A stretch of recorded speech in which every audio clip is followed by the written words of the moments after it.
దేవునికి స్తుతి కలుగును గాక. ప్రభునందు మిక్కిలి ప్రియమైన దేవుని బిడ్డలారా, జాగ్రత్తగా ఆలకించండి మాటలు. What is blessing? ఒకడు దేవునిలో ఫలించడం, ఒకడు దేవుని కొరకు ఫలించడం, ఒకడు దేవుని ఆకలి తీర్చగలిగే ఫలాలు ఇవ్వడం ఆశీర్వాదం. అభివృద్ధి పొందడం, విశ్వాసములో, ప్రేమలో, భక్తిలో, వాక్యములో, జ్ఞానములో అభివృద్ధి పొందడం ఆశీర్వాదం. సాక్ష్యముతో, తాను చెప్పే సాక్ష్యంతో, తాను కలిగి ఉన్న సాక్ష్యంతో యెరూషలేము, యూదయ, సమరయ అన్నట్లు స్థానిక సంఘం, ఇరుగు పొరుగు సంఘాలు, భూతి గంటల వరకు సాక్ష్యముతో విస్తరించడం ఆశీర్వాదం. సాక్ష్యముతో విస్తరిస్తున్న ప్రతి చోట సంపాదించిన ఆత్మలతో ఆయా సంఘములను నింపడం ఆశీర్వాదం. ఇంత చేసి తిండికో, స్త్రీకో, పురుషుడికో, డబ్బుకో, ఘనతకో, పొగడ్తకో, ఏ దరిద్రానికో లొంగిపోకుండా లోపరుచుకొనగలగటం ఆశీర్వాదం. చేతులెత్తి మంచిగా చెప్పండి. బైబిల్ మొదటి పేజీలోనే ఆశీర్వాదపు నిర్వచనాన్ని అంత తేటగా రాశాక, డబ్బులు వస్తే ఆశీర్వాదం, అప్పులు తీర్తే ఆశీర్వాదం, ఆరోగ్యం వస్తే ఆశీర్వాదం అనే వ్యాఖ్యానం ఏ వచనం ఆధారంగా చెప్పాడు? ఎవరు చెప్పినా? ఏదో మురిసిపోయే వాగ్దానం, ఏదో కలిసి వచ్చే ఒక వాగ్దానం, ఉప్పొంగ చేసే మాటలు, ఆహావో అనిపించే మాటలు.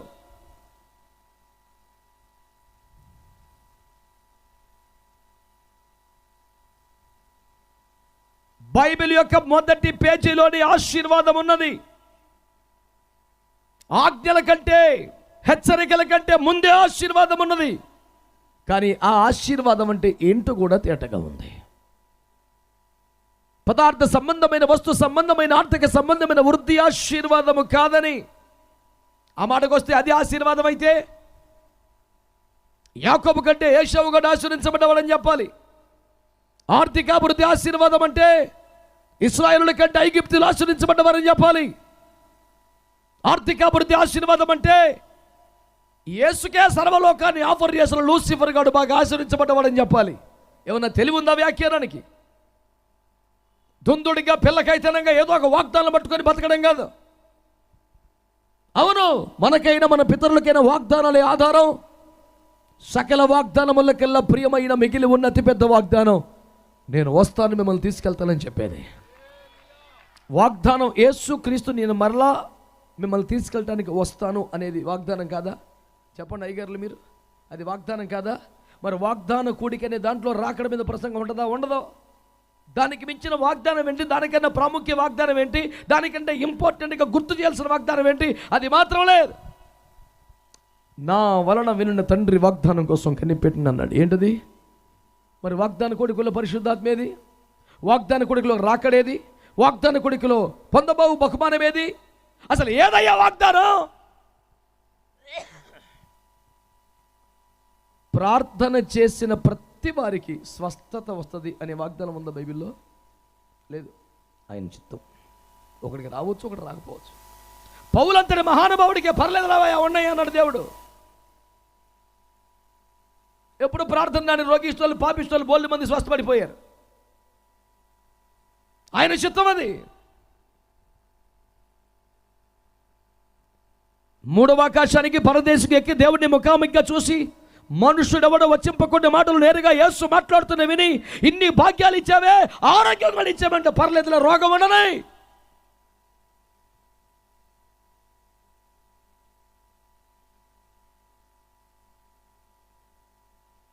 స్వస్థత గ్యారెంటీ అని బైబిల్లో లేదు. లక్షల మందిని స్వస్థపరిచాడు, ఇంకెన్ని కోట్ల మందిని స్వస్థపరుస్తాడు. స్వస్థపరచకుండా కూడా ఉంటాడు, ఆయన ఇష్టం. అసలు అది, దానికి అసలు గ్యారెంటీ ఉందా? ప్రభువుని నమ్ముకున్న వాళ్ళందరూ సుఖంగా ఉంటారు, గ్యారెంటీ ఉందా? ప్రభువుని నమ్ముకున్న వాళ్ళందరికీ ఆర్థికంగా కలిసి వస్తుంది, గ్యారెంటీ ఉందా? మరి ఒక్క గ్యారెంటీ లేని దానికోసం రోజు వాగ్దానం కొట్టమని పేరు పెడితే, గ్యారెంటీ అంటే పరిశుద్ధాత్మ. తన అడుగు వారికి ఎంతో నిశ్చయముగా ఇస్తానని చెప్పింది ఒకటే పరిశుద్ధాత్మ. గ్యారెంటీ ఏంటి? మళ్ళీ వస్తాను. గ్యారెంటీ ఏంటి? నేనుండి చోటుకి తీసుకెళ్తాను. గ్యారెంటీ ఏంటి? మీకు ఒక నివాసం ఇస్తాను. అసలు అది చెప్పవేరా వాగ్దానం అంటే?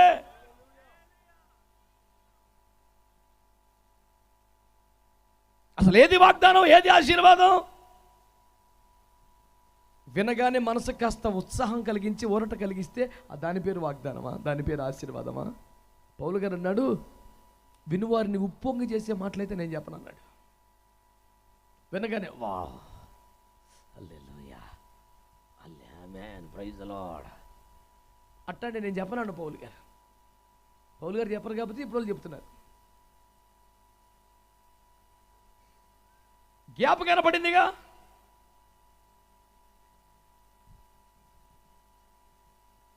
పేర్లు చెప్తే సంస్కారం కాదని ఒక పెద్ద గారు అంటాడు, ఇటు తినడం మనల్ని తినేవాడు మా పేరానికి తగలబడ్డాడు ఈడని. మరి తిండే కాన్సెప్ట్ అయితే నేను నీకు తగలబడ్డామని. ఈ రాత్రి దేవుడు ఆశీర్వదించే దేవుడే, సందేహమే లేదు. కానీ ఆశీర్వాదం అంటే ఏంటి? నువ్వు క్రీస్తు కొరకు ఫలించడం ఆశీర్వాదం, క్రీస్తులో ఫలించడం ఆశీర్వాదం, ఆత్మలో ఫలించడం ఆశీర్వాదం, ఎండిన భూమిలో ఫలించడం ఆశీర్వాదం, ప్రతికూలతలో ఫలించడం ఆశీర్వాదం, ఎడారి భూమిలో ఫలించడం ఆశీర్వాదకరం, గెత్సేమనెలో ఫలించడం ఆశీర్వాదకరం. ఫలించడం ఆశీర్వాదకరం అండి. ఓ పోగేసుకోవడం ఆశీర్వాదమా?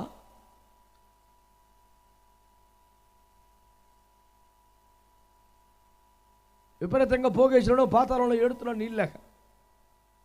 ఏ పుట్టుకప్పుడు అడుక్కొని చచ్చిపోయినాడేమో, అబ్రహాము నానుకొని కాలు మీద కాలేసుకొని దజ్జాక చూస్తున్నాడు అందరూ. ఇంకా ఏది ఆశీర్వాదం? నా ప్రాణమా సుఖించు, అనేక సంవత్సరాలకి సరిపడానికి సంపాదించాను. అరే ఫూల్ అన్నాడు యేసుప్రభుని.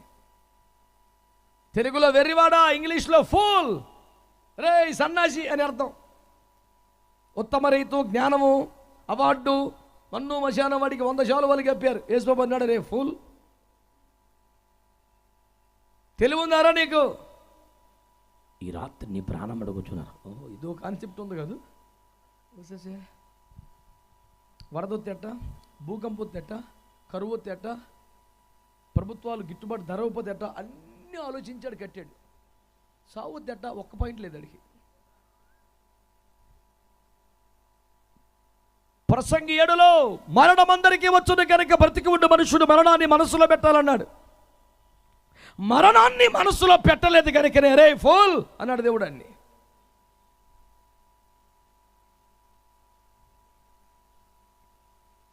ఈ రోజున ప్రజలారా, ఆశీర్వాదాలకి మేము వ్యతిరేకం కాదు. మేము శాపాలకి ఏమైనా ఏజెంట్లమా? ఆశీర్వాదాలకి వ్యతిరేకం కాదు. ఆశీర్వాదాల పేరు మీద ఉప్పొంగ చేస్తున్న బోధలకు వ్యతిరేకం, ఆశీర్వాదానికి సరిగ్గా సిద్ధపరచకపోయే విధానాలకు వ్యతిరేకం, ఆశీర్వాదాలకి సంఘమును సరిగ్గా ప్రిపేర్ చేయాలి అన్న భారం కలిగిన వ్యవహారం ఇది.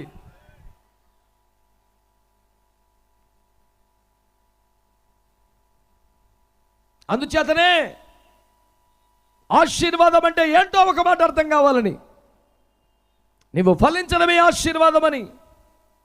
ఆత్మలో అభివృద్ధి పొందాలి, ప్రార్థనలో అభివృద్ధి పొందాలి, విశ్వాసంలో అభివృద్ధి పొందాలి, దేవుని కుమారునికి వచ్చిన జ్ఞానములో అభివృద్ధి పొందాలి, దేవుని ప్రేమలో అభివృద్ధి పొందాలి. దాన్ని అభివృద్ధి అంటారు. రెండో మాట 3 విస్తరించుట. పిల్లోడు ఇంకా పెద్దోడు అవ్వలేదు సార్, కానీ అతడు ప్రవక్త అయ్యాడని దాను మొదలుకొని బెయేర్షెబా దాకా ప్రసిద్ధి అయిపోయింది. అది విస్తరించడం అంటే. స్తోత్రం చెప్పండి గట్టిగా, చెప్ప మంచిగా. యోసేపు ఫలించాడు కొమ్మ, గోడల మీదకి ఎక్కి దాని కొమ్మలు రెమ్మలు వ్యాపించేస్తాయి. ఎక్కడో గోతులో దోశారో, ఎక్కడో అంట్లు కడిగించారో, ఎక్కడో చెరలో వేశారో, అతను గోడల మీదకి ఎక్కుతున్నాడు, రెమ్మలు పైకి వెళ్ళిపోతున్నాయి, ప్రపంచానికి విస్తరిస్తున్నాడు. ఎక్కడో కనాను దేశముల వారి ఆకలి కూడా తీర్చగలుగుతున్నాడు. విస్తరించుట ఆశీర్వాదం. పనికి మళ్ళీ వ్యక్తిగత ఆర్థిక సామర్థ్యాన్ని పెంచేసుకోవటం కాదు. మీకు సీక్రెట్ చెప్పనా? ప్రపంచంలో ఆకలిలో కొన్న వారందరికీ ఆహారం పెడుతున్న యోసేపు అకౌంట్లో ₹10 లేదు. చేతికి ఉంగరం ముందు గుద్ది పారేసాడు, వేసి రక్తం వేసి. స్తోత్రం చెప్పరా? మెల్లో దండ వేసాడు, చేతికి ఉంగరం ఇచ్చాడు, నువ్వు గుద్ది పారే రేఖ నుంచి అన్నాడు. అంతేగా మాట్లాడరా? అతడు భూములు కొన్నాడుగా, అతడు గుర్రాలు కొన్నాడుగా. అన్ని దేనికోసం? ప్రతి చోట రాయబడి అతడు ఫరో కొడుకు భూమిని కొన్నాను, అతడు ఫరో కొరకు ఆస్తిని సంపాదించాను. అతని అకౌంట్లో ₹10 సార్. సంతకం కూడా నిజానికి యోసేపుది కాదు, ఫరో గారు ఉంగరమే. నచ్చిన చోట గుద్దిపారేమని ఇచ్చేసాడు ఉంగరం. ఎవడు అన్నవాడిని పెట్టాలని గుద్దేశాడు అంతే. ఫరో ఇంటిలోని వారికి కూడా భిక్షాందేహి మాత అంటే యోసేపే. అన్నిదా శరణం నాస్తి త్వమేవ శరణమమ యోసేపే. యోసేపు సెలవు లేకుండా ఎవడు చెయ్యెత్తకూడదంట. సరదాకి తోనడానికి ఎవడన్నా అరెస్ట్. ఆడు ఫరో కొడుకైనా, డాడీ నన్ను అరెస్ట్ చేశాడు. ఏం చేసావరా?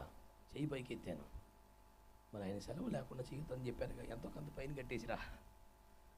ఫైన్ కట్టడం పాయింట్ కాదు, నాకు ఇది చాలా అవమానం ఉంది. నోరు మూసుకో, ఉంగరం వాడి చేతిలో ఉంది, కట్టేసిరా. దాని పేరు ఆశీర్వాదం సార్. ఉంగరం ఆడిదే, కానీ ఈడు పెడితేనే తినాలి, అది ఆశీర్వాదం అంటే. స్తోత్రం చెప్పరుగా మీరు? మీరు ఇంకెప్పుడు చెప్తారు నా బాబు స్తోత్రం? నాకు అర్థమవుతలేదు. ఆలోచించి రేపు చెప్పండి, కోటాలు అయిపోతున్నాయి. మంచి మంచి వాళ్ళందరూ చెప్పండి బాగా. హల్లెలూయా. అభివృద్ధి అంటే ఏంటి? విస్తరించడం అంటే ఏంటి? సమూయేలు ప్రవక్త అయినని దాను మొదలుకొని బయర్షెబా దాకా స్తోత్రం చెప్పండి గట్టిగా. హల్లెలూయా. విస్తరణ అయిపోయిన తర్వాత సాక్ష్యముతో, వరములతో, ప్రభావంతో, వాక్యముతో విస్తరించిన తర్వాత ఏమిటి చేయాలి? నీ అకౌంట్ నింపుకోవడం దరిద్రం. దేవుని రాజ్యమును ఆత్మలతో నింపేయాలంతే. పౌలు గారి మీద ఆనాడు కోర్టులో కేసు పెట్టారు. నాన్న గలిబిలు చేసేస్తున్నాడు, ఊరంతా ఏకం పాకం చేస్తున్నాడు దుర్మార్గుడు అని కేసు పెడితే, పౌలు గారు ఎప్పుడు వచ్చి శుభ్రంగా ఉంటుందిలే, ఆయన కోర్టుకి వెళ్ళాడు బైబిల్. ఎవరాయా పౌలు అంటే? నేనే సార్. ఏంటా మొత్తం అల్లకల్లోలం చేస్తున్నావట, గలిబిలు చేస్తున్నామట. సెషన్స్ కోర్టు నుంచి హైకోర్టు దాకా అన్ని నీ మీద కంప్లీట్లే. ఎన్ని జవాబే అంటే అన్నాడు పెద్దోడు జడ్జి గారు. ఈయన అంటాడు చేతులు కట్టుకొని చాలా ధ్యానంగా కోర్టులో, అయ్యా అన్ని అబద్ధాలనయ్యా, అటువంటి నేను చేయలేదు అన్నాడు. ఎంతమంది చెప్పేది అబద్ధం అంటే? మీరు కావాలంటే ఎంక్వైరీ చేసుకోండి, నేను ఈ ఊరు వచ్చి 12 రోజులు కూడా అవ్వలేదయ్యా అన్నాడు. పోలీసులు పిలిచారు, ఎన్నోళ్ళు అయిందంటే 11 రోజులు అయినారు. చూసారా, వీళ్ళు ఇన్ని గొడవలు చెప్తున్నారు నా మీద, ఇంకా 12 రోజులు కూడా అవ్వలేదు. నేనేం చేస్తాను సార్ అసలు? మీరు ఇలా మాట్లాడు, కేసు కొట్టేసి వెళ్ళిపోమన్నాడు. స్తోత్రం చెప్పండి. మొత్తం కేసు కొట్టేశాడు. ఎందుకంటే ఎవడో పాప ఎక్కడి నుంచో ఒంటరిగా వచ్చాడు, 10 మంది రకాల మంది, మరపల్లి 100 రూపాయలు వాడి చేతులు రకాల బ్యాచ్ లేరు, జనం లేరు, గుర్రం లేదు, రౌతు లేదు, రథం లేదు. ఒంటోడు వచ్చి ఏదో విధులో తిరుగుతుంటే వాడు వచ్చి 12 రోజులు అవ్వలేదు. గలిబిలు అంటే ఊరు ఏకమైపోతాను. బుద్ధి లేదా మీకు? పండగలమాట అని అంటాడు. నిజానికి వాస్తవం ఏంటి? వాళ్ళు పెట్టిన కేసే నిజం. 12 రోజులు అవ్వలేదనేది ఎంత నిజమో, ఊరు వాడ ఏకమైపోయింది అనేది కూడా. స్తోత్రం చెప్పరే. ఇంచుమించు పట్టణమంతా అక్కడికి కొలు వచ్చి పౌలు చెబుతున్న మాటలు విన్నారా? దేవునికి స్తోత్రం చెప్పండి గట్టిగా. పుతోను దయ్యము పారిపోయింది, స్తోత్రం చెప్పండి గట్టిగా. ఓ లూదియా హృదయం తెరవబడింది, స్తోత్రం చెప్పండి. కుంటివాడికి కాళ్ళు వచ్చాయి, స్తోత్రం చెప్పండి. హల్లెలూయా, దేవునికి స్తోత్రం చెప్పండి. ఐదుకు బ్రతికాడు, స్తోత్రం చెప్పండి. జైలు అధికారి బాప్తిసం పొందాడు, స్తోత్రం చెప్పండి. ఖైదీలు మారిపోయారు, స్తోత్రం చెప్పండి. మంత్రగాళ్ళ పుస్తకాలు కాల్చారు, స్తోత్రం చెప్పండి. ఆనాటి కాలమున అయిపోయింది అన్ని. దాని పేరు ఆశీర్వాదం. మరొకప్పుడు మాకు సైకిల్ అండి, ఇప్పుడు బైక్ అండి, రేపు కారు అండి. దాని పేరు ఆశీర్వాదమా? పర్లేదు తమ్ముడా, ఏం కాదు, కూర్చో. అంత పెద్ద కనివేంద్రం ఇంత చిన్న పరిచయం లేకూడదు నువ్వు. స్తోత్రం చెప్పండి. హల్లెలూయా. ఆశీర్వాదం అంటే బైబిల్లో రాసిన ముచ్చట వేర్రా నాయన. దేవుడు మిమ్మల్ని ఆశీర్వదించునుగాక అని ఇక్కడ ఒకడు అంటే అందరికీ ఆమేన్ ఆమేన్ ఆమేన్ అంటే ఏదో వచ్చేస్తుందో లాగేసుకుందామని. పెడతానంటే ఆశ, కొడతానంటే భయం అనే రకమే కదా మొత్తం. ఇంత చేసిన తర్వాతటండి తిండికో, ఒక బలహీనతకో, ఆశకో, కోరికకో, వ్యక్తికో, స్త్రీకో, పురుషుడికో లొంగిపోతే దాని పేరు దరిద్రం, పాపం, శాపం. అందుకనే ఫలించి అభివృద్ధి పొంది విస్తరించి నండించి లోపరుచుకోండి అన్నాడు. స్తోత్రం చెప్పండి గట్టిగా. హల్లెలూయా. అంత బాగానే చేసుకొచ్చాడు కానీ చివరి అక్కడికి లొంగిపోయాడండి బాబు, పోయాడు. సొలొమోను మహారాజుని గురించి ప్రపంచ అతని కంటే బుద్ధిహీనుడు లేడు అని రాస్తారు. There was no wise man like Solomon the king, and of course the same time there was no foolish fellow like Solomon the king. సొలొమోను అంత మేధావి లేడు, సొలొమోను అంత సన్యాసి లేడని దాని అర్థం. ఎందుకని? మోకరించి ప్రార్థన చేస్తే లేవీలు ఉండగా, యాజకులు ఉండగా, భక్తులు ఉండగా, ఇజ్రాయేలు ప్రజలందరూ ఉండగా, భక్తిలో ప్రార్థనలో శిఖరాగ్రస్థాయికి చేరిన పెద్దలందరూ ఉండగా, నిలువు మోకాలేసి చేతులెత్తి ప్రార్థన చేస్తే ఆకాశం తెరవబడింది, ఫలఫలమని అగ్ని దిగి వచ్చింది, బల్యర్పణలు కార్చబడ్డాయి, యాజకులే నిలబడలేని మహిమ వచ్చేసింది అక్కడికి. అది సొలొమోను భక్తి రేంజ్ అంటే. అట్టంటాడు తెలివి కోసం, జ్ఞానం కోసం, సంతోషం కోసం తెగదిరిగి తెంగర పనులను చేసి చివరికి ఒక విగ్రహం ఎదుట సాష్టాంగపడేంత నీచత్వానికి దిగజారిపోయాడు.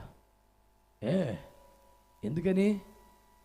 నీకు బట్టిన పిచ్చి దేవుడు కాదు, నీకు పట్టిన పిచ్చి జ్ఞానం. జ్ఞానం కోసం, సంతోషం కోసం, తెలివిని సంపాదించడం కోసం. ఇదండి భక్తి. ఈరోజు దేవుని వాక్యము ద్వారా ప్రభు మనతో మాట్లాడుతున్న అంశం ఏమిటంటే,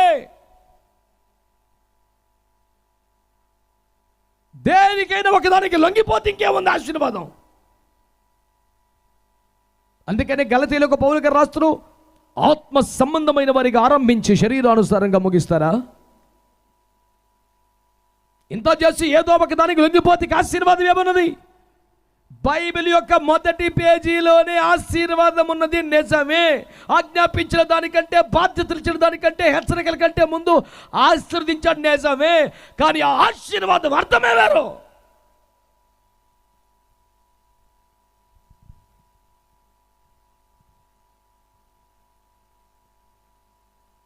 స్వస్థతలాగా, విడుదలలాగా, ఆర్థికలాగా ఆశీర్వాదం అనేది ఒక చిన్న విషయం కాదు. అది ఫలించుట, అభివృద్ధి పొందుట, విస్తరించుట, నిందించుట, లోపరుచుకునుట అనే ఒక విశేషమైన కృప కనుక దానికి వారసులు అవ్వాలని పేతురు మొదటి పత్రిక 3:9 రాశాడు. ఆశీర్వాదము పొందుట కాదు అమ్మా ఇక్కడ, ఆశీర్వాదానికి వారసులు అవ్వడానికి. అదొక స్వాస్థ్యం, అదొక ఆస్తి, అదొక హోదా, అదొక వారసత్వం, అదొక దర్జా. Yes, blessing is not something else, but it's inheritance. It is not just happening, it's inheritance. అది ఒక వారసత్వ సంపద. దాన్ని దక్కించుకోవటం ఒక గౌరవం, ఒక రేంజ్.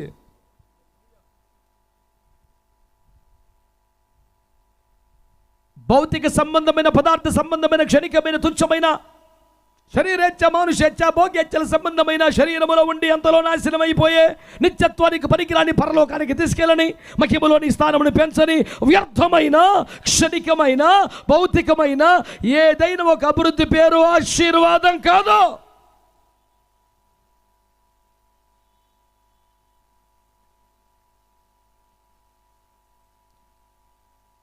మట్టి మనిషిని మహిమకు పెంచగలిగిన ఒక ప్రక్రియ అసలైన ఆశీర్వాదం. క్షయమైపోయే జీవితాన్ని నిత్య జీవానికి పెంచడం ఒక ఆశీర్వాదం. ఇంతలో కనబడి అంతలో మాయమయ్యే ఆవరి వంటి వాణ్ణి యుగ యుగాలు దేవుని పక్కన నిలబెట్టగలిగిన స్థితికి పెంచడం ఆశీర్వాదం. నరులు కన్నా నీచుడు పురుగు వంటి వాణ్ణి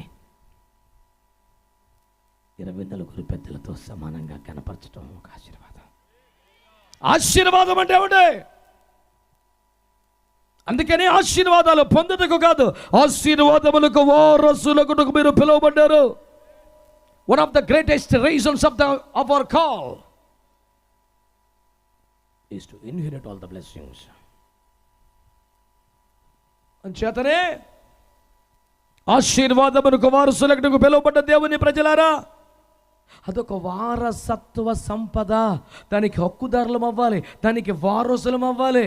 చేతులు ఎత్తేసి చప్పట్లు కొట్టేసి 500కి అయితే ఇచ్చేసి ఎవడు పట్టుకెళ్ళడం. వారసత్వంలోకి రావాలి, కొడుకులు అవ్వాలి, కూతురులు అవ్వాలి. దానికి ఒక గొడవ ఉంది. ఎంతమందికి రాత్రి ఆశీర్వాదం కావాలి? అలోలియా 2000 కట్టండి, మీకు 10,000 వస్తాయి. ఇట్లాంటి గాయడోళ్ళు బోల్డ్ మంది వచ్చారు, ఇంకా తగలబడ్డారు. మారు మనసు పొందిన వాళ్ళందరూ స్తోత్రం చెప్పండి. చాలా తక్కువ మంది చెప్పారు స్తోత్రాలు, గమనించావా? నన్ను అనవాక రేపు పొద్దున. ఈరోజు దేవుని వాక్యం నీతో మాట్లాడుతుంది. What is actually blessing is. ఆశీర్వాదం అంటే ఏమనుకుంటున్నావు? అది ఒక ఆత్మ సంబంధమైనదని, అదొక దైవికమైనదని, అదొక వారసత్వ సంపదని, అదొక నిత్యత్వానికి మహిమకు నుండి పెంచగలిగేదని, అదొక శాశ్వతమైన ప్రాతిపదికన నీకు అనుగ్రహించబడుతున్నదని నేను నీకు స్పష్టం చేస్తున్నాను. దేవుని సేవకునిగా ప్రభువుకు స్తోత్రం చెప్పండి. ప్రియులారా, జాగ్రత్తగా వినగలిగితే ఏ ఏ సందర్భాలలో దేవుడు మానవులను ఆశీర్వదించాడో, దేనిని బట్టి దేవుడు ఆశీర్వదించాడో 2-3 మాటలు మీకు తెలియజేసి నేను ముగించాలని ఇష్టపడుతున్నాను. బైబిల్ గ్రంథాలు ఉన్న వారందరూ చూడండి. ఆదికాండం 1:26.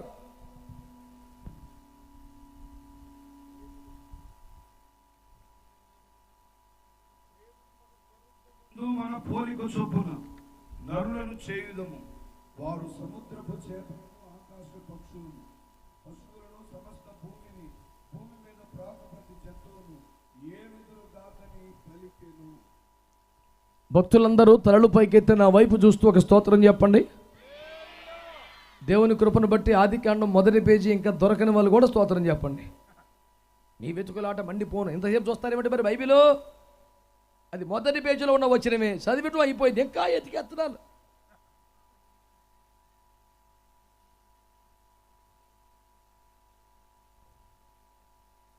చిన్నప్పటి నుంచి పెద్దలు చెప్తుంటే విన్నాను నేను. చేతిలో బైబిల్ కూడా లేకుండా విశ్వాస గృహానికి విజిటింగ్ వెళ్ళంటే ఒక పాస్టర్ ఆడొక టైపు. అడు ఏ పని మీద సెంటర్కి వెళ్ళినా దగ్గర 2 చూసుకుంటారు, ఇంటికి వెళ్ళి ఖర్చులు సరిపడి వస్తాయన్న రకం. మరి ఏం దరిద్రం నాకు తెలియదు. కానీ ఒక ఇంటికి వెళ్ళాడు, అమ్మాయి బైబిల్ పట్టరా ప్రార్థన చేస్తాను. ఇంటికి లేదు బైబిల్. ఆమె గూట్లో బైబిల్ తుడిచి శుభ్రంగా కొట్టేట్టి పట్టుకొని వచ్చింది. చేతిలో పెడితే కంటతా ఉన్న బాగా నలిగిన వాక్యాలు కొన్ని ఉంటాయిగా, దానికోసం జిప్ ఓపెన్ చేస్తే బైబిల్ నుంచి దువ్వెన కింద పడిందిట. ఆ ఇంటి వెళ్ళాలి, దేవానికి స్తోత్రమయ్యా, నిజంగా నువ్వు గొప్ప దేవుడు, నువ్వు ఉన్నావయ్యా, నువ్వు చాలయ్యా అని చెప్పేసి చేతులు ఎత్తి కన్నీరు గాచి గోలగోలు పెట్టింది. నేను ఇంకా వాక్యమే చెప్పలేదు, అప్పుడే ఆనందపడిపోతున్నావు. నువ్వు ఒక వాగ్దానం ఇస్తావండు, అప్పుడు ఉక్కిరి బిక్కిరి అయిపోతావు అన్నాడంట. అంటే అది కాదులయ్యా, తుక్కు తుక్కు కొట్టాడు పొద్దున మా ఆయన. ఇప్పుడు దువ్వెన కనిపించక 3 వారాలు అయింది. 5 రూపాయలు వస్తువును కాపాడలేకపోతాను, చేతిలో సంసారం అంత పెడితే ఏం చేస్తావు? పనికి మళ్ళీందానా విసిలేసిపోలో 5 రూపాయలు వస్తువే కాపాడలేకపోయి నీ చేతులు ఆస్తిని పెడితే నువ్వు ఎందుకు పనికి వస్తావని ఒక రేంజ్లో చేత కొట్టేసిపోయాడంట. అయ్యా నువ్వు ఉంటే ప్రేమ గల దేవుడు అయితే, కనికరం గల వాడు అయితే నాకు దువ్వెన దొరకాలని ప్రార్థన చేసిందంట. బైబిలే గతి లేని ఒకడు వచ్చాడు కొంపకి. ఎన్నడు బైబిల్ దీని బుద్ధిహీనరాలు తగలబడింది అక్కడ. ఓ పాత కొట్ట పెట్టి, బస్సు కొట్ట పెట్టి బైబిల్ శుభ్రంగా తుడిచి ఈయన చేతిలో పెడితే అలవాటైన వాక్యం కోసం వీడియో ఓపెన్ చేశాడు జిప్పు. ఇందులో తేలిన ఫలితార్థం ఏంటి? అప్పటికి ఆ అమ్మ బైబిల్ తెరిచి కనీసం 3 వారాలు అయింది. బైబిల్లో పెట్టుకుని తల దూకుంటుంది. ఎవడో వచ్చాడు, అందులో పెట్టేసి దువ్వని చిప్పేసి అవతల పెట్టి వచ్చేసింది. అప్పటికి 3 వారాలుగా వాక్యం చదవకుండా, వారి చేతిలో 2 అంచులు గల ఖడ్గం ఉన్నది, వారందరి ఘనత ఇదే అని చెబితే కూడా చేతుల్లో బైబిల్ లేక రోడ్ల మీద తిరిగే వాళ్ళు తగలబడ్డారు చాలా మంది. దేవుని ప్రజలారా వాక్యాన్ని వినండి.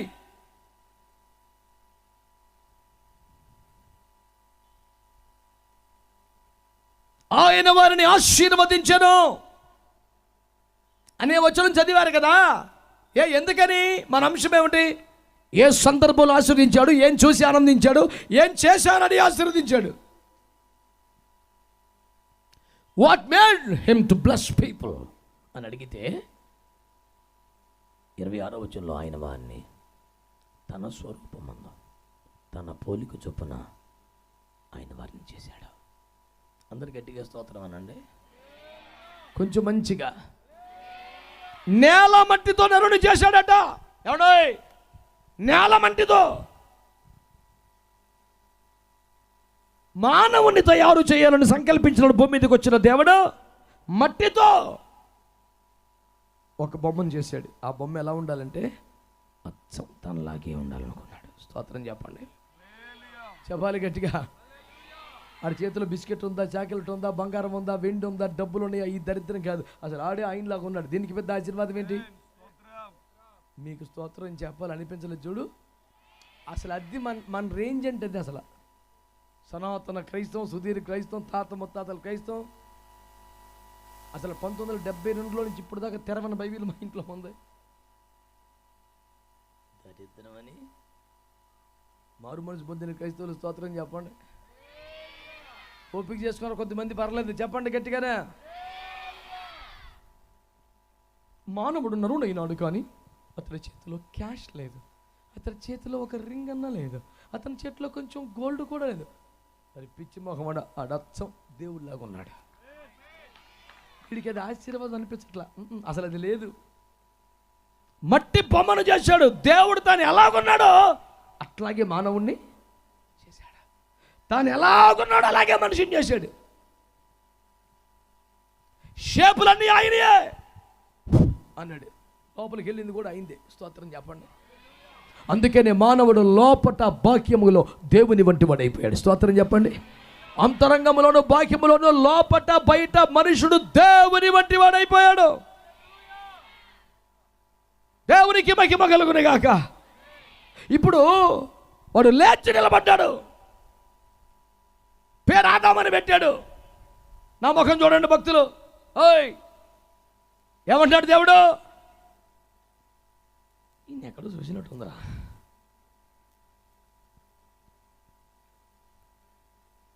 ఎక్కడ చూస్తామేంటి? ఆయనలాగే ఉన్నాడు. ఏ వైపున చూచినా దేవుని పోలికే. అంతరంగములోను బాహ్యములోను దేవుని వలె ఉన్నాడు. లోపట బయట దేవుని లాగానే ఉన్నాడు. లోపల నడయాడుచున్నదంతా దేవుని ఆత్మ, మీద కప్పి ఉంచిందంతా దేవుని మహిమ, పోలికలన్నీ దేవునివే. నేనేమంటానంటే ఆదామును చూసేసరికి అచ్చం తాను ఎలాగున్నాడో చెప్పండి. దేవుడు ఎలాగున్నాడో ఆదాము సేమ్ యాజ్ ఇట్ ఈస్గా.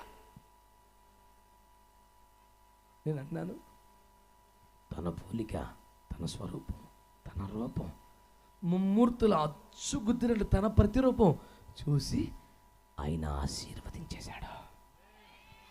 కాదు కాదు కాదు కాదు ఇంకో మాట అంటాను, ఆశీర్వదించకుండా ఉండలేకపోయాడు. గట్టిగా స్తోత్రం అనండి. చెప్పాలి గట్టిగా. నేను అంటున్నాను పెద్ద ఎక్కువ దూరం ఆలోచించొద్దు. ప్రశాంతంగా కూర్చొని ఓపిక ఒక్క మాట ఆలోచించు. ఇప్పుడు దేవుడిని దర్శించడానికి నీ గదిలోకి వచ్చాడు, నీ ఇంటిలోకి వచ్చాడు, నీ సంఘంలోకి వచ్చాడు, ఈ సభలోకి వచ్చాడు. నిన్ను తేరి పారు చూచి వ్యక్తిగతంగా నీతో మాట్లాడుతున్నప్పుడు, ఆయన నీ వైపు చూచినప్పుడు నీ స్వరూపం, నీ పోలిక, నీ అంతరంగం, నీ బాక్యం, నీవు లోపట బయట అచ్చం యేసులాగే ఉన్నావనుకో, ఆనందిస్తాడా? ఆనందించడా? ఏదన్నా ఇవ్వాలనిపిస్తుందా? అనిపించదా? మీ మౌనం నశించునుగాక, మీ నోరు కోటానికి ముగింపుకు ముందే తెరవబడునుగాక. మంచి వాళ్ళందరూ స్తోత్రం చెప్పండి. వెనకాల పాకలు కనపడ్డాయి నాకు, దేవునికి స్తోత్రం. అప్పుడు తెరవబట్టం కాదు, ఇప్పుడే తెరవబడాలా. నోరు తెరవండి గట్టి ఒకసారి. హల్లెలూయా. ఇది అయిన పిమ్మట మనము నోరు తెరిచి బహుగా ఆనందించదము. ఇప్పుడే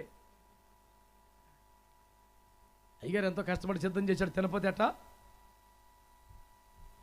అంత సమర్పణ వద్దు నాన్న. తినటానికే ఒక సమర్పణ అవసరమా? దరిద్రమని మంచి మంచి వాళ్ళందరూ ఒక స్తోత్రం చెప్పొచ్చు కదా. ఆయన వారిని ఆశీర్వదించాడు. రైటే. ఏడి సికామణి గారి ప్రారంభ సేవా గీతాలు ఒకటి ఉంటుంది.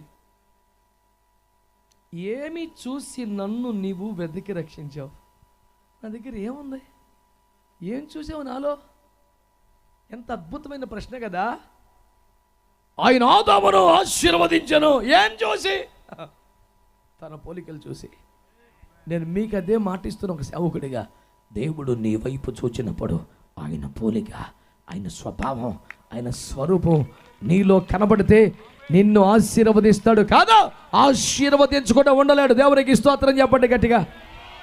ఆజ్ఞాపించడం కన్నా ముందే, బాధ్యతలిచ్చిన కన్నా ముందే, హెచ్చరికలిచ్చిన కన్నా ముందే ఆయన ఆశీర్వదించను. కనుక పరిచర్యలో, క్రైస్తవ్యంలో అన్నిటికంటే ముందే ఆశీర్వాదం ఉండాలి. ఏడ్చుంటుంది సిద్ధాంతం. పనుల కన్నా, పాపం కన్నా, క్రియల కన్నా, బాధ్యతల కన్నా ముందే వారు దేవుని పోలికలో, దేవుని స్వరూపంలో ఉన్నందున వారు దీవించబడ్డారని జ్ఞాపకం చేస్తున్నారు. దేవునికి స్తోత్రం చెప్పండి ఒకసారి. కనుక నిన్ను దేవుడు ఆశీర్వదించున్నట్లుగా నువ్వు దేవుని వంటి వాడు అయిపోవాలి. మరి అత్యాశ నీకు, దేవుళ్ళగా అయిపోతావా? అంత ఎక్కువ ఆశ పెట్టుకోవద్దమ్మా అనే పాపిష్టోళ్ళు భూమి మీద ఉంటారు. వాళ్ళని పట్టించుకోకు.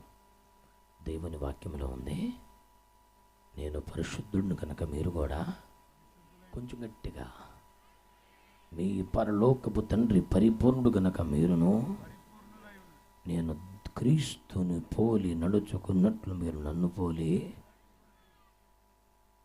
మీరు ప్రియులైన పిల్లల వలె దేవుని పోలి. ఇవన్నీ బైబిల్లో ఉన్నాయంటారా? గట్టిగా ఒకసారి ఆమేనండి. కనుక ఇది మన అత్యాశో, దురాశో, దురహంకారమో, పిచ్చి పిచ్చి వేషమో కాదు.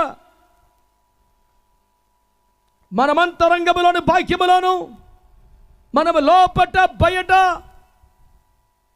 దేవుని వంటి వారిగా మారవలసిన వారమై ఉన్నాం.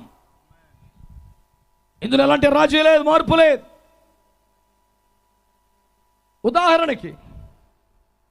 ఉదాహరణకి పేతురు మొదటి పత్రిక 2వ అధ్యాయం 22వ వచనములలో ఆయన అడుగు జాడలు ఉంచి వెళ్ళాడు, మనకు మాదిరిగా ఉంచి వెళ్ళాడు.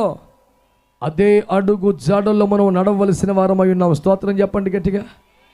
క్రీస్తు యేసు యొక్క మనసు మీరును కలిగి ఉండాలి. స్తోత్రం చెప్పండి గట్టిగా. హల్లెలూయా. ఈ వాక్యములో వచనములన్నీ తెలియజేస్తున్నాయి. దేవుని పోలిక, దేవుని స్వరూపం నీలోకి రావాలి. నువ్వు లోపట బయట దేవుని వంటి వాడిగా మారాలి.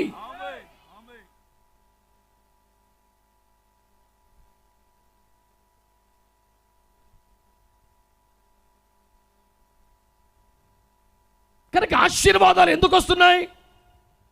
ఆశీర్వాదాలు ఎవరికి వస్తున్నాయి? ఆయన స్వరూపంలో, ఆయన పోలికలోకి వచ్చిన వారికి వస్తున్నాయి. అది బైబిల్ యొక్క మొదటి పేజీలో ఉన్న పాఠం. మహిమలో నుంచి పడిపోయి, షేపులు కోల్పోయి, రూపులు మారిపోయి, సాతాను స్వరూపానికి వచ్చి దేవుని ఆశీర్వాదాలు ఆశించడం భంగపడటమే సుమా. ఫినెహాసు గురించి ఒక మాట చెప్తాను మీకు. సంఖ్య 25లో రాయబడింది ఆయన గురించి. దేవుడు ఒక మాట అన్నాడు, ఫినెహాసు నేను ఓర్వలేకపోయిన దానిని తానును ఓర్వలేకపోవుట చేత ఈ సమస్యకు పరిష్కారం చేశాడు. చేతులెత్తి స్తోత్రం చెప్తారా? అదండి దేవుని పోలికంటే. దేవుని పోలిక, దేవుని పోకంటే కరుణామయుడి క్యారెక్టర్లో యేసుప్రభు బొమ్మ ఒకటి తెచ్చుకొని బ్యూటీ పార్లర్కి వెళ్ళి మేకప్ వేసుకోవడం కాదు దరిద్రం అని, ఏడదాకా సులభాలు పెంచుకొని. భక్తులారా, నా కోసం ఏడవకండి. ఆడి కోసమే ఎక్కువ ఏడవలసి వస్తుంది. మనం డ్రామా ఎక్కువ ఇంటి దగ్గర మారు మనసు పొందిన వాళ్ళందరూ స్తోత్రం చెప్పండి, చెప్పాలి. హల్లెలూయా. ఓరుడు ఆయన నేను చెప్పేది కూడా ఆశీర్వాదం పోదేరా, శాపాల బోధ కాదు.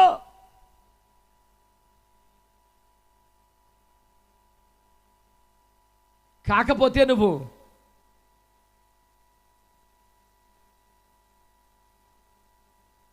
మాంసం మాత్రమే దొరికే మాంసాహారుల దుకాణానికి వెళ్ళి శాకాహారం వెతుక్కుంటున్నావు, అక్కడ దొరకదు. ఆ సరుకు అడ్రస్ వేరు, నువ్వు అది వదిలేసి ఇటురా, నీకు సరైన అడ్రస్ చెప్తా. నువ్వు ఆయన పోలికలోనికి స్వరూపంలోకి వస్తే ఆటోమేటిక్గా వచ్చి పడిపోతాయి ఆశీర్వాదాలు. దేవుడు దేనిని ఓర్వలేకపోయాడో దానినే ఫినెహాసు ఓర్వలేకపోయాడు. అది దేవుని పోలికంటే. విగ్రహారాధన చూడగానే మోషేలో కోపం మండిపోయింది, అది దేవుని పోలికంటే. విగ్రహాన్ని చూడగానే ఆత్మలో పరితాపం పట్టలేకపోయాడు పౌలు, అది దేవుని పోలికంటే.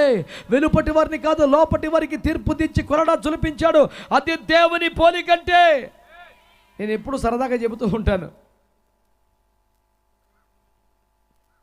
యేసు ప్రభువారి వీపు మీద కొరడాలు చెల్లని చీల్చాయి, కొరడాలైన వీపు మీద నాట్యమాడాయి.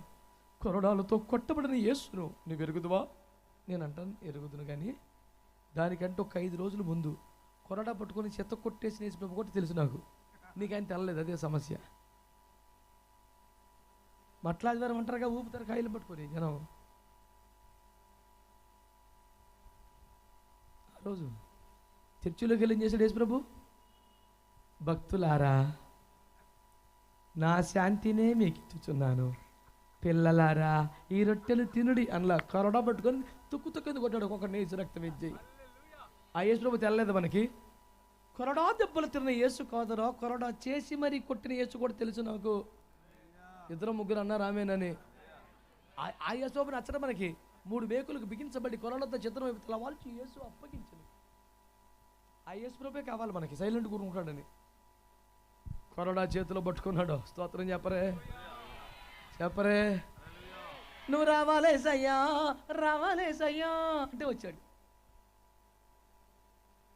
కొరడా పట్టాడు. స్తోత్రం చెప్పరే. ఎలాగుంటుంది అనుకోలేదు ప్రభా. హోసన్నా హోసన్నా అంటే వచ్చి మురిసిపోతాం, కానీ తుక్కు కింద కొట్టించావు నాయన. అర్రోకల వెదజల్లి బల్లలు పడద్రోసి పౌరాలు ఎగరవేసి మెడబెట్టి బయటికి గంటి కొరడబెట్టి తుక్కు కింద కొట్టి. ఇలాంటి యేసు ప్రభువే మన చర్చికి రావాలని కోరుకుంటామా? Know Jesus. 3 మేకులకు బిగించబడినప్పుడు రానా? చర్చిలో నా కమిటీదే రాజ్యం, చర్చిలో నా ఆచారందే రాజ్యం, చర్చిలో నా సోకులే అమ్మేది నేను. నువ్వేమనకూడదు, మేకులు బిగించబడి ఉండాలి. నువ్వు స్వేచ్ఛగా కదలాడితే నాకు టెన్షను. అందుకే 3 మేకులు కొట్టాడు పెడతా, నిన్ను కదలకుండా యేసు ప్రభువా. అరే దుర్మార్గ క్రైస్తవుడా, మారు మనసు ఎప్పుడు పొందుతావురా? ఇలాంటి దుర్మార్గ బ్యాచ్ ఎక్కువ మంది పోగుబడ్డ సంఘానికి ఒకసారి పిలిచారు నన్ను. ఎవడు పిలిచినా పోతా, నాకు భేదం ఏముంది? వాళ్ళ రాజ్యమే నడిచింది, అంతా వాళ్ళతో గొడవ. అంతా అయిపోయిన తర్వాత పరలోకమందున్న మా తండ్రి, నీ నామం, నీ రాజ్యం అని మొదలెట్టారు.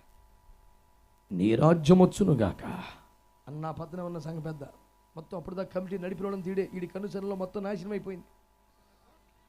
నీ రాజ్యం వచ్చునుగాక అనగానే నేను అంటాను, ఇది ఒక్కటి కరెక్ట్ అన్నాను. అంటే ఏంటి సార్, వాట్ యు మీన్ అన్నాడు. అవును, ఇప్పుడు దాకా నీ రాజ్యమే నడిచింది కదరా, ఇకనైనా ఆయన రాజ్యం రావాలి. స్తోత్రం చెప్పరే. ఆ pastor this is too much అంటే వరకా టూ మచ్ వచ్చింది, టూ మచ్ రా. వాక్యం ఏం చెప్పాలో నువ్వు రాసిస్తావా? ఎప్పుడు ముగించాలో రాసిస్తావా? ఇక్కడ ఎవడ బాగోతపడాలో నువ్వు రాసిస్తావా? ఎందులో నీ రాజ్యం నడిచేది? సాతానుతో అంటకాగుతున్నావు, వెళ్ళిపోతావని చెప్పాను నేను. మా కమిటీలో తీర్మానం చేసి నేను ఎప్పుడు పిలవకూడదని ప్రమాణం చేసుకుంటామని చెప్పి అన్నాడు. అసలు నేను కూడా ప్రార్థన ఆల్రెడీ చేశాను లేరా. మళ్ళీ ఇలాంటి దగ్గరికి ఇంకోసారి రావాలని కోరుకొని ప్రార్థన చేసి వస్తాను రా నేను నీకు. మంచి మంచి వాళ్ళందరూ స్తోత్రం చెప్పండి, చెప్పాలి గట్టిగా. తన పోలిక తన స్వరూపం అయిన వారిలో చూసినప్పుడు ఆయన వారిని ఆశీర్వదించాడు కాదా, ఆశీర్వదించకుండా ఉండలేకపోయాడు. స్తోత్రం చెప్పండి గట్టిగా. సమయం ఎక్కువ లేదు కానీ ఒక మాట అంటాను. 12వ అధ్యాయంలోకి రండి. 12వ అధ్యాయం. ఏ 12? అది ఈ 12లోకి వస్తే దేవుడు అబ్రాహాం అన్నారు. అబ్రహాం కాదు, ఇంకా అబ్రామే. యెహోవా అబ్రాహాం గారి దగ్గరకు వచ్చాక ఏమన్నారండి ఆయన? నీవు లేచి, అంతేనా? యెహోవా నీవు లేచి నీ దేశము నుండి నీ బంధువుల యొద్ద నుండి నీ తండ్రి ఇంటి నుండి బయలుదేరి నేను నీకు చూపించు దేశమునకు వెళ్ళుము. నిన్ను గొప్ప జనముగా చేసి నిన్ను ఆశీర్వదించి. ఎందుకయ్యా ఆశీర్వాదం వచ్చింది? నీ ఆశీర్వాదమే, ఆశీర్వాదమే, ఆశీర్వాదం ఆశీర్వాదం. ఆ పాట అండి ఆశీర్వాదమే. ఓర్ని లిరిక్స్ మండి పోను, పల్లవి అనుపల్లవి 3 చరణాలు అంతా ఆశీర్వాదం. మీరు ఎప్పుడూ విన్నారా నా పాట? వినలేదా? ధన్యులు. నీ ఆశీర్వాదమే నా ఆశీర్వాదమే, ఆశీర్వాదం ఆశీర్వాదం. ఒక్క పదంతో పాట కట్టేసాడండి వీడు. సరకల్పన మండిపోనని పాట అంతా అదే ఉంది. ఎట్టొస్తుందిరా ఆశీర్వాదమా? నీవు లేచి నీ స్వజనమును నీ బంధుమిత్రులను విడిచి నేను చూపించు దేశమునకు వెళితే అప్పుడు ఆశీర్వాదం. భక్తులందరూ స్తోత్రం చెప్పండి. నీవు లేచి అనండి గట్టిగా. విడచి నడచి, అప్పుడు ఆశీర్వాదం. ఆ విగ్రహార్థంతో లేవలేదు, ఆ బుద్ధుల్లోంచి లేవలేదు, ఆ పాపంలోంచి లేవలేదు, ఆ రొచ్చులోంచి లేవలేదు, ఆశల్లోంచి లేవలేదు, కోరికలోంచి లేవలేదు, బలహీనత లేవలేదు. అందులోనే పడి ఉన్న పాటున్నవచ్చు. అగా 20 ఏళ్ళ మట్ట అదే పడుతున్నావు కదరా. యెహోవా మీద కొత్త కీర్తన పాడుడే, ఏలయనగా ఆయన మన మధ్యలో గొప్ప కార్యములు చేశాను. చేతేదను కొత్త పాట వస్తుంది. ఏమి చేస్తలేదు కాబట్టి, అసలు ఆయన కేకెత్తలేదు కాబట్టి, మీరే పని చేసుకుంటున్నారు కాబట్టి అదే పాటకి ఎప్పటికి చో చో చోనాము వైపు మా ప్రియా జనక చో చో చోనాము నీవై. ఆయన కూడా మీ ఎంకే చూస్తున్నాడు. ఎప్పటికి మారుతారా రే? మంచి మంచి వాళ్ళందరూ స్తోత్రం చెప్పండి. హల్లెలూయా చెప్పరే. ప్రభువునందు నాకు అత్యంత ప్రియమైన దేవుని ప్రజలారా, మీరు ఆలకించారా? ఆలోచిస్తున్నారా? నువ్వు లేచి యథార్థంగా ఒక మాట చెప్పు. నువ్వు యథార్థంగా ఒక మాట చెప్పు. నువ్వు ప్రభు నిన్ను నమ్ముకున్నందుకు, ప్రభు నిన్ను పిలిచినందుకు నువ్వు ఎవరి మధ్యలో లేచావు? విగ్రహం లేచావా? లేచావా? సొదొములోంచి లేచావా? దేవదూత ఇంటికి వచ్చి బతిమాలుతున్నావు, బయటకు వస్తలేదు కదరా నువ్వు లేరా ఇక్కడ నుంచే. ఆ గుహలోంచి లేచావా? ఆ మోయాబులోంచి లేచావా? నువ్వు ఎక్కడి నుంచి లేచావు? లే ఐగుప్తులో నుంచి. Rise and stand for God from the place where you are. నువ్వు లే అక్కడి నుంచి ఫస్ట్. నువ్వు లేస్తే విడిచి స్వజనులు, బంధువులు, మిత్రులు. నేను అన్నాను, ప్రభువు నీ కొరకు మహిమనే వదిలేశాడంటావే, నీవేం వదిలిపెట్టావు? ఏం వదలవు. అలవాట్లు వదలవు, ఆచారాలు వదలవు, సాంప్రదాయం వదలవు, కులం వదలవు, మతం వదలవు, ఏమీ వదలవు. ఇంకా కొన్ని ఎక్స్ట్రా ఆశీర్వాదాల కోసం ఆయన కొత్తగా ఆయన తగలబడ్డావు. వదిలింది ఏమలేదు, ఇంకా పోగేసుకుంటా తగలబడ్డావు. ఓ దేవా పంపించవయ్యా నీ దీవెన ధారాలు. కలిసిపోయాడు భక్తి చేసి. పంపించాయా బాబు?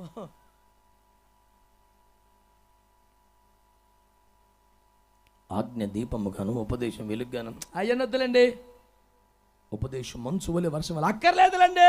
మరి ఏ వర్షం కావాలి? ఉపదేశం అనే వర్షం, అభిషేకం అనే వర్షం. అవన్నీ కాదు, ఏం కాదు, దీవెన వర్షం.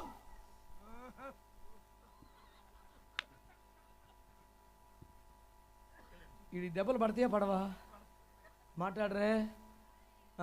మొహమాట ఎక్కువలో ఉంది మీకు. నాకు లేదా ఒకటే దేవునికి స్తోత్రం. మహిమా స్వరూపకు విశ్వాస విషయములో మోమాటము గలవారై ఉండకుడి. యాకోబు 2:1. స్తోత్రం చెప్పండి. నా మీద పడ్డ మీద నువ్వు వచ్చినప్పటి నుంచి భలే పిల్లోడే. దేవునికి స్తోత్రం. బిడ్డలారు, మీరు ఆలోచన చేస్తే ఒక మంచి మాట మీకు జ్ఞాపకం చేస్తున్నాను.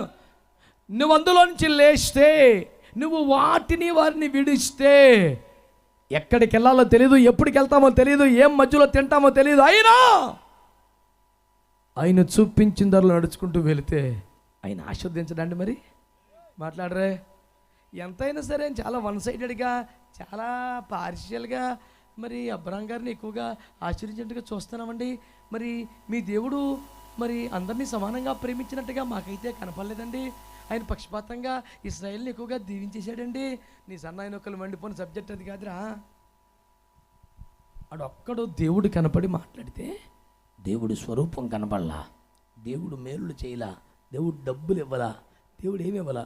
రబాయ్, నేను దేవుని నమ్మితే, నా కొరకు నువ్వు అన్నిటినీ అందరినీ విడిచిపెట్టి రాగలిగితే, చూపించిన ప్రయాణం నువ్వు దారిలో వెళ్ళగలిగితే నిన్ను దీవిస్తాను అన్నాడు. రూపం కనపడలా, దీవెనలు ఇవ్వలేదు. వినబడిన ఒక్క మాట మీద విశ్వాసంతో అందరినీ అన్నిటినీ వదులుకొని ఎక్కడికి వెళ్తావో ఎప్పటికి వెళ్తావో తెలియకుండా అందరినీ అన్నిటినీ వదులుకొని ఆయన మీద నమ్మకం తెలిపోతుంటే మరి నన్ను చూసుకోవద్దండి. చూసుకుంటే తప్పు కదా, చూసుకోకపోతేనే తప్పు. దేవునికి ఒక మంచి స్తోత్రం చెప్పండి. దేవుడు అబ్రహాముగా పక్షముగా నిలబడటం న్యాయం కాదా? తను నమ్ముకొని అందరినీ అన్నింటిని వదిలిపెట్టుకొచ్చుని కాపాడటం న్యాయం కాదా? తన మాట మీద నమ్మకంతో తెలిసిన వృత్తిని ఊరిని వదులుకొని శూన్యంలోకి నడుస్తూ ఉంటే సపోర్ట్ చేయడం న్యాయం కాదా? అబ్రహామును ఎందుకు ఆశీర్వదించాడు? కనిపించిన రూపాన్నో అనుభవించిన మేలునో కాక వినిపించుచున్న దేవుని వాక్యమును నమ్మి ఆ వాక్యము చూపిస్తున్న దారిలో నడుచున్నాడు గనక దేవుడు అబ్రహామును ఆశీర్వదించాడు. ఎందుకు ఆశీర్వదించాడు? ఆదామునే తన పోలిక స్వరూపం కనబడ్డాయి కనుక అబ్రాహామును ఎందుకు ఆశీర్వదించాడు? ఎందుకు ఆశీర్వదించాడు అబ్రాహామునే? ఆయన కొరకు అందరినీ వదులుకున్నాడు కనుక, అన్నిటినీ వదులుకున్నాడు కనుక, చూపించిన మార్గంలో ప్రయాణం చేశాడు కనుక, రూపం కనబడకపోయినా మేలు దొరక్కపోయినా వినబడుతున్న దేవుని మాటను నమ్మి బతికాడు కనుక అబ్రాహామును ఆశీర్వదించాడు. 3 ఆదికాండం 17:20-21.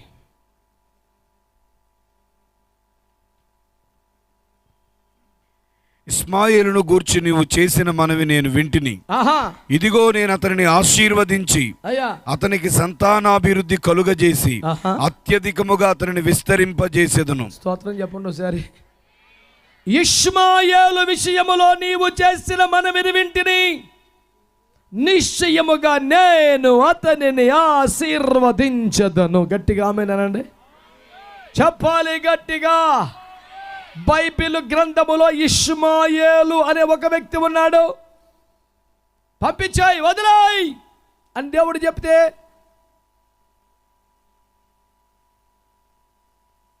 కాస్ట్లీ కాన్వెంట్లో చదివించాలనుకున్నాను, ఐఏఎస్ చేయాలనుకున్నాను. అల్లారు ముద్దుగా నా కళ్ళ ముందు ఖరీదైన బండిలో స్కూల్కి దింపాలనుకున్నాను. పంపేయమన్నావు ప్రభా. ప్రాణం తరుక్కుపోతుంది, గుండె విసేలాగా ఏడుపు వస్తుంది. నువ్వు పంపించమన్నాక ఉంచలేను, పంపిస్తూ ఆనందంగా ఉండలేను బాబు అని ఏడుస్తున్నాడు అబ్రాహాం. దేవుడు అన్నాడు, అబ్రామా ఏడవకు. Do not cry, Abraham, for I will bless your son Ishmael, for whom you are praying now. నీవు ప్రార్థించుచున్న ఇష్మాయేలు నేను ఆశీర్వదిస్తాను, ఆశీర్వదిస్తాను.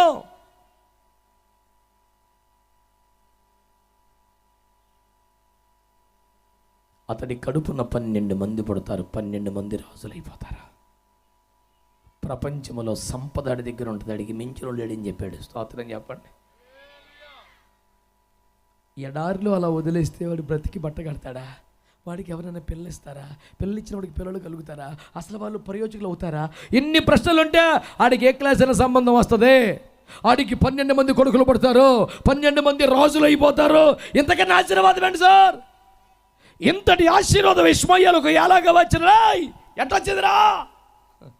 యాక్చువల్గా what happened you know, my father prayed for me, God blessed me. అంతకన్నా లేదు అక్కడ. ఇష్మాయేలా నీకు ఎలాగొచ్చింది నా ఆశీర్వాదం అంటే, వీడిని ఆశీర్వదించు బాబు అని అబ్రాహాం ఏడ్చాడంట. స్తోత్రం చెప్పరే. పోలిక స్వరూపం కనబడ్డందుకు ఆశీర్వాదం. దేవుని కొరకు అన్నింటినో ఎందరినో విడిచిపెట్టి వచ్చినందుకు ఆశీర్వాదం. 3 ప్రార్థించే ఒక తండ్రి ఉన్నందుకు ఆశీర్వాదం. చేతులెత్తి స్తోత్రం చెప్పండి, చేతులెత్తి స్తోత్రం చెప్పండి. భౌతికంగా శారీరకంగా అందరికీ తండ్రులు ఉండవచ్చు, ప్రభు సందు నిద్రించి మహిమకి వెళ్ళి ఉండవచ్చు, కానీ ఏ క్రైస్తవుడికైనా తన పక్షంగా చేతులెత్తే ఒక ఆత్మీయ తండ్రి ఉండాలి, ఒక సంఘ కాపరి ఉండాలి, ఒక దైవజనుడు ఉండాలి. యాకోబు ప్రార్థన విని బెన్యామీనిగా మార్చిన దేవుడు, అబ్రాము ప్రార్థన విని ఇష్మాయేలును ఆశీర్వదించిన దేవుడు, యాకోబు చేతుల ద్వారా యోసేపు సంతతిని ఆశీర్వదించిన దేవుడు, ఈ రాత్రి పితరుల ప్రార్థనల ద్వారా పిల్లలను ఆశీర్వదించుచున్న దేవుడు, సంఘ కాపరులు, దైవజనులు, అపోస్తలులు అనబడుచున్న ఆత్మీయ తండ్రుల ద్వారా ఆత్మీయ సంతతిని ఆశీర్వదించుచున్నాడు. చేతులెత్తి స్తోత్రం చెప్పండి. హల్లెలూయా. అబ్రహాము యొక్క ప్రార్థనను బట్టి ఇష్మాయేలును ఆయన ఆశీర్వదించాడు. నీ కొరకు చేతులెత్తే ప్రార్థించి ఒక తండ్రి ఉంటే నీకు అది ఆశీర్వాదం. అలాగులనే మరొక మాట 22 అదే ఆదికాండం 22 సుమారు 16 దాకేళ్ళు. అబ్రహామును పిలిచి ఇట్లనెను, నీవు నీకు ఒక్కడై ఉన్న నీ కుమారుని వెనుతీయక ఈ కార్యము చేసినందున నేను నిన్ను ఆశీర్వదించి. ఆమేన్ చెప్పండి ఒకసారి. ఈ కార్యము చేసినందున గట్టిగా ఆమేన్ చెప్పండి ఒకసారి. హల్లెలూయా చెప్పాలి గట్టిగా. ఈ కార్యమును చేసినందున. ఏ కార్యము? నీ ఒక్కగానొక్క కుమారుడు నాకు ఇయ్య వినుతీయలేదు గనుక ఇందు నిమిత్తం ఇందు మూలముగా నేను నిన్ను ఆశీర్వదిస్తున్నాను. హల్లెలూయా. ఇవ్వడానికి వెనక తీస్తే ఆశీర్వాదాలు రావు. ఏమండి, అపోస్తలుడైన పౌలు గారు చర్చిలోకి వెళ్తాడు, ఒళ్ళంతా బాగుందంటే కుడి చేయబట్టి పోలేదు. ఆడు ఒళ్ళంతా సూపరో, కుడి చేయబోగలేదు. ఇది ఒకటే. ఆడు ఏ పనులైనా చేయగలడు, ఇవ్వడం మాత్రమే సాధ్యం అవ్వదు. ముందు అర్జెంటుగా స్వస్థపరిచేసాడు. దేవునికి స్తోత్రం చెప్పండి. చెప్పరా గట్టిగా. సాక్ష్యం చెప్పండి. చెప్తాడు, పాట పాడతాడు. అసలు మా అయ్యారండి, మా సంఘం అండి, అయ్యి బాబోయ్ మరి ఇంత కూటమి పెడితే సందాయంత్రండి, మరి అదే ప్రార్థన చేస్తాను బ్రదరు. ఇలాంటి వాళ్ళు 10 మంది ఉండాలి బాబు సంఘంలో. కొంతమంది మాటలు చేటలు మా ఇంట, మా పెట్టి భోజనం మీ ఇంట అనే రకం. కబుర్లు కాడికి మించడం లేడు. ఉదయం నుంచి రాత్రి 9 దాకా ఆడు కొంపలో ఉన్న కబుర్లు చెప్తాడు, కానీ భోజనం అంటే పద మీ ఇంటికి అంటాడు. మరి ఆ పడిదానికి ఎందుకైనా కొంప తీసుకెళ్ళావు సన్నాసి? రాత్రి 9 దాకా ఉన్నాక మాటలు మీ ఇంట, భోజనం ఆడింటికి అడక. సిగ్గుందా నీకు?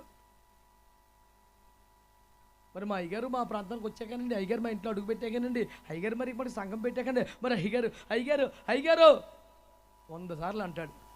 అయ్యగారి దర్శనం, అయ్యగారి భారం, అయ్యగారి ప్రసవ వేదన, అయ్యగారి కన్నీరు, అయ్యగారి ఒంటరితనం, అయ్యగారి నిందలు, అయ్యగారి పోరాటాలు నాకేం సంబంధం లేదు. ఆదివారం వచ్చి అల్లాలియా అంటాను.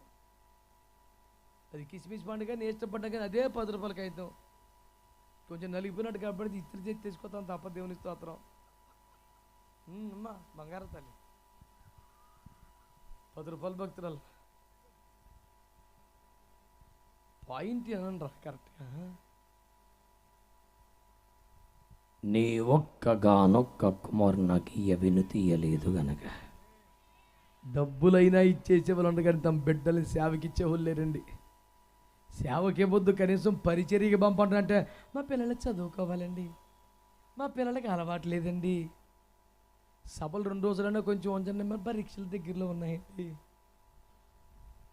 దాన్ని నీకు ఎప్పుడు పరీక్షలు దూరం అవ్వాక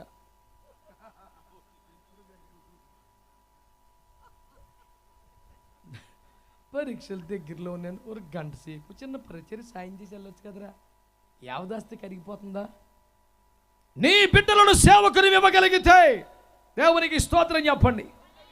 హల్లెలూయా. అమెరికా దేశానికి చెందిన ఒక తల్లి గారు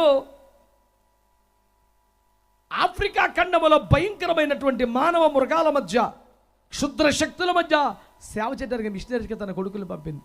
పెద్ద కొడుకుని పంపితే ఆ దుర్మార్గులు ఆయన చంపేశారు. రెండో కొడుకుని పంపింది. 13 కొడుకుల్ని పంపింది. 13వని కూడా చంపేశారు వాళ్ళు. ఇంకా ఆమెకి సంతానం లేరు, వృద్ధురాలు, పిల్లలు ఎవరు లేరు. ఒక గొప్ప దైవజనుల దగ్గరికి వెళ్ళి, అమ్మా నీకు 13 కొడుకులు ఉంటే 13ని కూడా సేవకి ఇచ్చేసావు, 13ని వాళ్ళు చంపేశారు, మిషనరీలుగా పంపేశావు. ఇప్పుడు వృద్ధాప్యుల నీ పరిస్థితి ఏంటమ్మా, నీకు ఏమనిపిస్తుందమ్మా అంటే ఆ తల్లి అంటదంట, నాకు ఇంకో కొడుకుంటే బాగుండని పంపుతుంది ఇప్పుడు ఆఫ్రికాకి అంత అందంట. ఒక్కనన్నా ఉంచుకున్నాను కాదు, వృద్ధాప్యంలో నాకు తోడుగా ఉండేవాడు, నాకు ఆసరగా ఉండేవాడు, అనవసరంగా ఆవేశపడ్డాను, అందరిని ఇచ్చేసాను అనుకోలేదట. నాకు మరొక కొడుకు ఉండి ఉంటే ఇప్పుడు మిషనరీ సేవకు వాడిని పంపి ఉండేదని చెప్పిందట. దేవుని సేవకులకు నీ బిడ్డలు ఇవ్వగలవా? పరిచర్యకు పంపగలవా? కనీసం సేవకులకి సహకరించమని చెప్పగలవా? మందిరములో పరిచర్య చేయమని చెప్పగలవా? సభల్లో పరిచర్య చేయమని చెప్పగలవా? ఒక్కగానొక్క కుమారుడు నాకు ఇయ్యమని చెయ్యలేదు కనుక నీకు ఆశీర్వాదం. ఇలా చెప్పుకుంటూ పోతే కుప్పలు తెప్పల సందర్భాలు బైబిల్లో ఉన్నాయి. కాకపోతే ఒక్క మాట క్లియర్గా చెప్తున్నాను, ఆత్మీయ అనుభవాలను బట్టే మిగతా ఆశీర్వాదాలు కూడా వస్తాయి. 3 యోహాను పత్రిక 2వ వచనంలో ఆత్మవర్ధిల్లుచున్న ప్రకారమే నీవన్నీ విషయాలు వర్ధిల్తా, మిగతా అన్నీ కట్టగట్టుకొని కలిసికట్టుకు వచ్చేస్తాయి నువ్వు ఆత్మలో వర్ధిల్లితే. కాబట్టి ఒకటే ఆశీర్వాదాన్ని పొందటం కాదు, ఆశీర్వాదానికి వారసులం అవ్వాలి. మనము హక్కుదారులంగా మారాలి. ఆ కుమారత్వపు అనుభవంలోకి వచ్చేయాలి. ఆ వారసత్వంలోనికి రావడానికి గాను ఇదిగో ప్రభు మనతో మాట్లాడతా ఒక మాట చెప్తున్నారు. ఏమిటా మాట? బహు తేటగా దేవుడు మనతో మాట్లాడుతున్న ఒక చక్కని మాట ఏంటి తెలుసా? నీవు కూడా నా పోలికలోకి, నా స్వరూపంలోకి వచ్చాయి, నిన్ను ఆశీర్వదించకుండా ఉండలేను. గట్టిగా స్తోత్రం చెప్పండి. హల్లెలూయా.